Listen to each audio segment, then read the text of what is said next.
الحمدللہ رب العالمین الصلاۃ والسلام علی سید الانبیاء والمرسلین وعلی آلہ واصحابہ اجمعین، اما بعد فاعوذ باللہ من الشیطان الرجیم، بسم اللہ الرحمن الرحیم، رب اشرح لی صدری ویسر لی امری واحلل عقدۃ من لسانی یفقہوا قولی، آمین۔ السلام علیکم ورحمۃ اللہ وبرکاتہ۔ امید ہے آپ سب بالکل خیریت سے ہوں گے۔ صحابہ سیریز کے ایک اور ایپیسوڈ کے ساتھ آپ کی خدمت میں حاضر ہوں، اور اللہ اپنے فضل سے اس سلسلے کو جاری رکھے ہوئے ہے، تو آج اسی سلسلے میں ایک اور صحابی کا تذکرہ لے کر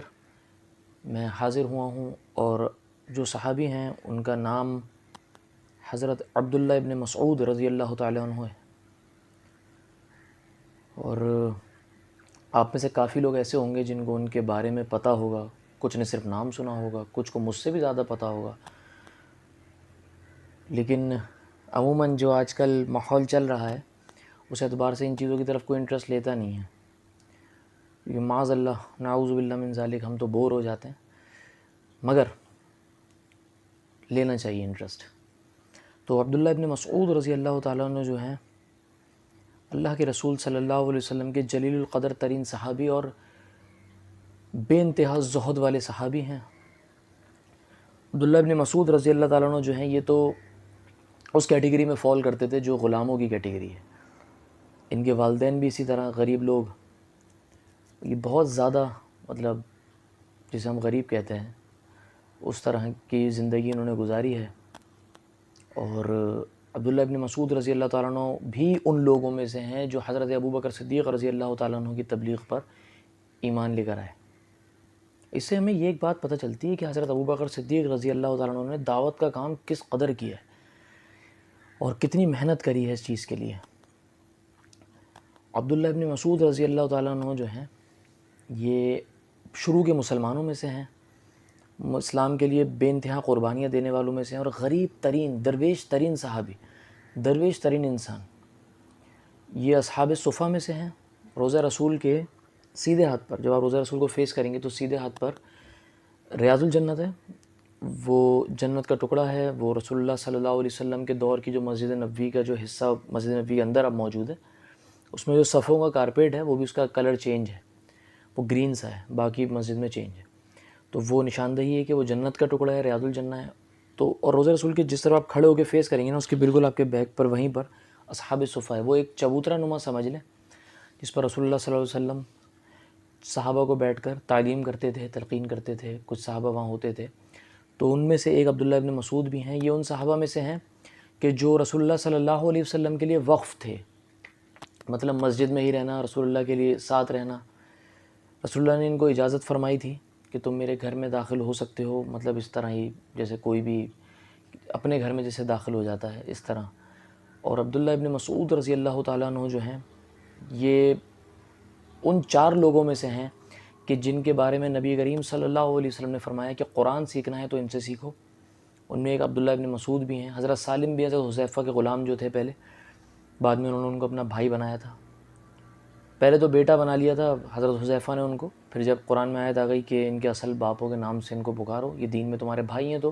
پھر انہوں نے بھائی بنا لیا۔ اس میں ایک حضرت سالم، عبداللہ ابن مسعود، ابی ابن کعب، اور ایک صحابی اور ہیں جن کا نام میرے ذہن سے بھی نکل رہا ہے، میں انشاءاللہ بتاؤں گا ضرور زندگی رہی تو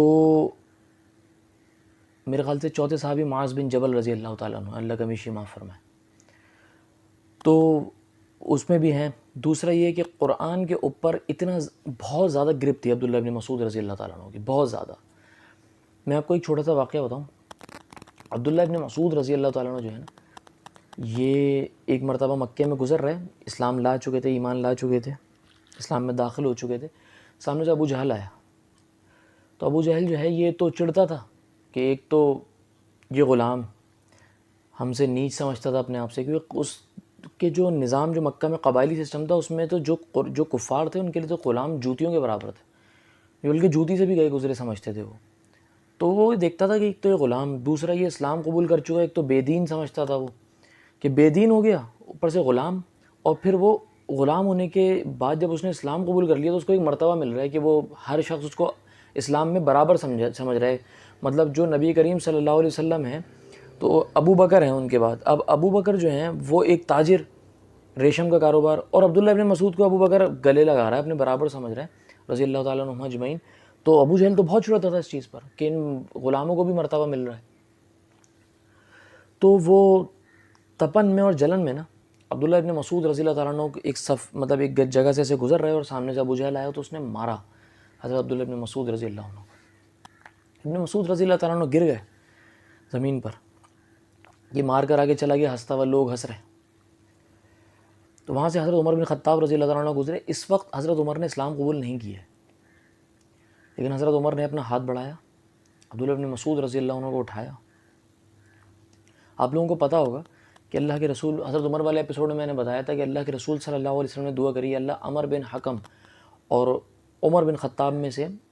ایک کے ذریعے اسلام کو تقویت بخش. یعنی عمر بن حکم ابو جہل ہے، ٹھیک ہے نا. ابو جہل کا میں نے آپ کو مطلب بتایا تھا، جاہلوں کا باپ، نام اس کا عمر بن حکم ہے. اور جو تجھے اللہ کے رسول نے صلی اللہ علیہ وسلم نے فرمایا یا اللہ جو تجھے پسند ہو اس کے ذریعے بخش. تو اللہ نے حضرت عمر بن خطاب کو ایمان کی دولت سے نوازا. تو اس وقت تک حضرت عمر مسلمان نہیں ہوئے، لیکن اپنا ہاتھ بڑھایا، عبداللہ بن مسعود رضی اللہ عنہ کو اٹھایا. اب یہ دعا نبی کریم صلی اللہ علیہ وسلم حضرت عمر کے بارے میں کر چکے تھے، تو ابن مسعود رضی اللہ تعالیٰ عنہ کو پتہ تھی. تو حضرت عمر اٹھانے کے بعد آگے بڑھ گئے. اب عبداللہ ابن مسعود جانتے ہیں کہ یہ ایمان نہیں لائے عمر، لیکن آپ کی زبان مبارک سے بے ساختہ نکلا کہ واللہ دونوں میں آپ بہتر ہیں. مطلب حضرت عمر نے بھی دیکھا حیرانگی سے، کیونکہ وہ تو دعا نہیں جانتے تھے، لیکن حضرت عبداللہ ابن مسعود نے یہ بولا کہ عمر بن حکم، ان کا مقصد یہ تھا کہ نبی کریم صلی اللہ علیہ وسلم نے جو دعا کری ہے اس میں عمر بن حکم یعنی ابو جہل میں اور حضرت عمر بن خطاب میں آپ بہتر ہیں، کیونکہ ہیں اس طرف کفار کی طرف، لیکن پھر بھی ایک میرے ساتھ جو معاملہ کیا ہے حسن سلوک کا، اس پر انہوں نے یہ فرمایا. اچھا جی، عبداللہ ابن مسعود رضی اللہ تعالیٰ عنہ جو ہیں، جیسا کہ میں نے آپ کو بتایا، یہ رسول اللہ صلی اللہ علیہ وسلم کے ساتھ وقف تھے، ہر وقت ان کے ساتھ تھے. میں آپ کو ایک بات بتاؤں نا، ان کے پاس ایک ایسا اعزاز ہے کہ بہت بڑی چیز ہے، بہت بڑی چیز ہے. صحابہ میں رضی اللہ تعالیٰ عنہم اجمعین، ان میں ایک چیز طے شدہ تھی، طے شدہ، کہ عبداللہ ابن مسعود رضی اللہ تعالیٰ عنہ، احادیثی کتب میں یہ بات ہے، میں اپنی طرف سے نہیں کہہ رہا ہوں، کہ عبداللہ ابن مسعود رضی اللہ تعالیٰ عنہ جو ہے نا، کہ رسول اللہ صلی اللہ علیہ وآلہ وسلم کی سنت پر سب سے زیادہ جو شخص عمل کرتا تھا نا، سب سے زیادہ جو عمل مطلب رسول اللہ کی پوری کاپی کرتا تھا، وہ ابن مسعود رضی اللہ تعالیٰ عنہ تھا. یہ صحابہ میں ایگریڈ اپون، مطلب طے شدہ بات تھی کہ وہ عبداللہ ابن مسعود ہے. کئی جگہ تو ایسا پڑھا کہ صحابہ نے کسی سنت کو دیکھنے کے لیے کوئی شخص آیا پوچھنے تو بولا کہ ابن مسعود کو دیکھو، کیونکہ وہ ایک ماڈل بن گئے تھے اتنا کاپی کرنا. دوسرا یہ کہ جو بات میں آپ سے کہہ رہا تھا نا کہ ایک بہترین ان کے بعد اعزاز ہے، وہ اعزاز یہ ہے کہ یہ ان کا لقب جو ہے نا وہ صاحب النعلین ہے. یہ اللہ کے رسول صلی اللہ علیہ وسلم کے سفر میں یا کبھی آپ نے جوتیاں مبارک اپنی اتاری ہیں، عبداللہ ابن مسعود رضی اللہ تعالیٰ عنہ ان جوتیوں کو نبی کریم صلی اللہ علیہ وسلم کی مبارک، نبی کریم صلی اللہ علیہ وسلم کی پاک ترین جو نعلین ہوتی تھی ان کو اپنے سینے سے لگا کر رکھتے تھے اور سفر وغیرہ میں چلتے تھے. تو ان کا لقب پڑ گیا تھا صاحب النعلین، نبی کریم صلی اللہ علیہ وسلم کی پاک اور مبارک مطلب نعلین والا، جوتیوں والا. یہ بہت بڑا ہے، یہ بہت بڑی بات ہے. یہ اگر انسان محسوس کرے گا تو اسے سمجھ میں آئے گا، ویسے نہیں آئے گا. میں کوئی یہ نہیں کہہ رہا کہ آپ کو سمجھ بھی نہیں آئے گا، مجھے آ جائے گا. میں کوئی اللہ کا ولی نہیں ہوں، کوئی نیک، میں دنیا کا سب سے گناہ گار آدمی ہوں گا. مگر میں ایک بات سمجھانے کی کوشش کر رہا ہوں کہ تھوڑا سا دل اس طرف لگے گا تو انشاءاللہ سمجھ میں آ جائے گا. اچھا جی، اس کے بعد یہ جو میں نے آپ کو ایک ذکر ابھی بیچ میں کیا تھا کہ قرآن کے اوپر جو گرفت تھی حضرت عبداللہ ابن مسعود رضی اللہ تعالیٰ عنہ کی، وہ بہت زیادہ مفسر قرآن ہیں آپ. اور اس کے پیچھے وجہ عبداللہ ابن مسعود رضی اللہ تعالیٰ عنہ خود فرماتے ہیں کہ اگر مجھے پتہ ہوتا کہ کوئی مجھ سے زیادہ بھی قرآن جانتا ہے، یہ رسول اللہ صلی اللہ علیہ وسلم کے دنیا سے رخصت ہونے کے بعد کی بات ہے، کہ مجھ سے زیادہ کوئی قرآن جانتا ہے تو میں اپنے اونٹوں کا جگر جلا کر سفر کرتا، یعنی اتنا چلاتا اونٹوں کو، بھلے کتنا بھی سفر ہوتا، جگر جلا کر سفر کرتا اور اس سے آگے قرآن سیکھتا. لیکن کوئی ایسا موجود نہیں، یہ تو میں اپنے آپ خود الفاظ بول رہا ہوں، ایسا کوئی موجود نہیں تھا اس وقت۔ اس کے پیچھے وجہ یہ ہے کہ عبداللہ ابن مسعود رضی اللہ تعالیٰ عنہ فرماتے ہیں کہ میں نے قرآن پاک کی 80 صورتیں، قرآن پاک میں ٹوٹل صورتیں کتنی ہیں؟ 114، تو 80 صورتیں رسول اللہ صلی اللہ علیہ وسلم کے پیچھے نماز میں کھڑے ہو کے ڈائریکٹ آپ کی زبان مبارک جو تلاوت کرتی تھی اس سے ڈائریکٹ 80 صورتیں میں نے رسول اللہ کے پیچھے نماز میں یاد کی ہیں۔ تو یہ بہت، یہ دیکھیں یہ آسان معاملات نہیں ہیں۔ یہ کہ عبداللہ ابن مسعود رضی اللہ تعالیٰ عنہ جو ہیں، جب حضرت عمر بن خطاب رضی اللہ تعالیٰ عنہ کے دور میں حضرت عمر نے جو ہے نا، جب پرشین امپائر اور رومن امپائر گرائی ہے مسلمانوں نے، سپر پاورز اس ٹائم کی، یہ امریکہ وغیرہ کچھ نہیں ہے، اتنی بڑی سپر پاور، ہزاروں سال پرانی، کئی سو صدیوں پرانی، تو وہ گرائی ہیں۔ تو پرشیا جو فارس ہے، وہاں کا جو چیف جسٹس، جو وہاں کا قاضی وقت جو لگایا ہے حضرت عمر نے، وہ عبداللہ ابن مسعود کو لگایا ہے رضی اللہ تعالیٰ عنہ۔ ایک شخص جو میں آپ کو بتاؤں، جب جنگ بدر ہوئی ہے نا، تو 2 بچوں نے ابو جہل کو تقریباً ادھمرا کر کے زمین پر گرا دیا، تو عبداللہ ابن مسعود نے نا اس ابو جہل خبیث کے اوپر پاؤں رکھا اپنا،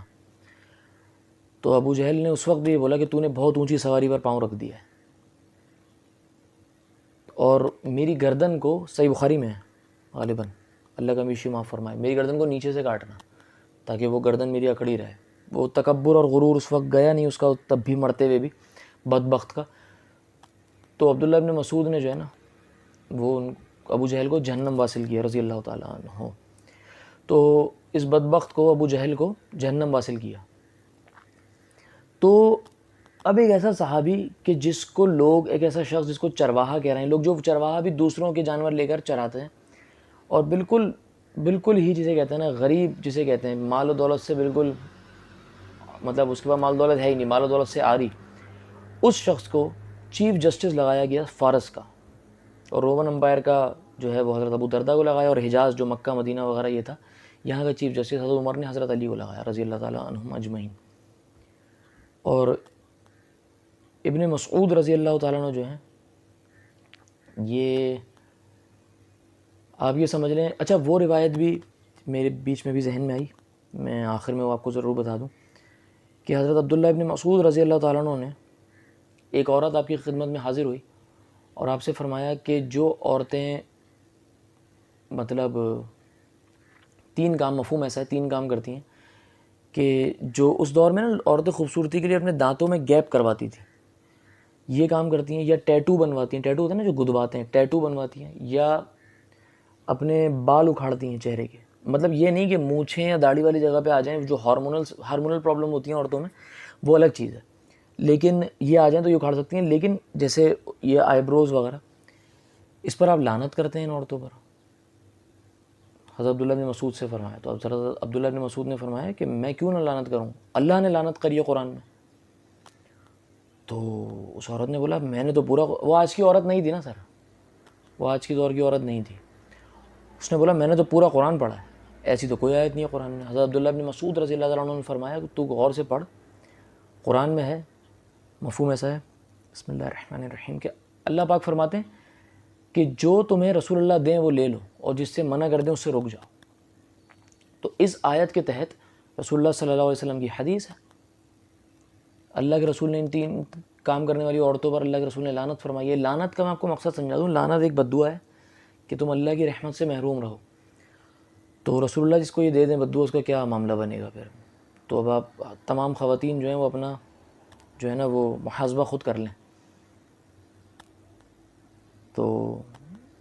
اور وہ جو میں خواتین کی بات کر رہا ہوں وہ ایسے ہی نہیں بول رہا ہوں، اس میں میری ماں، بہن، بیوی،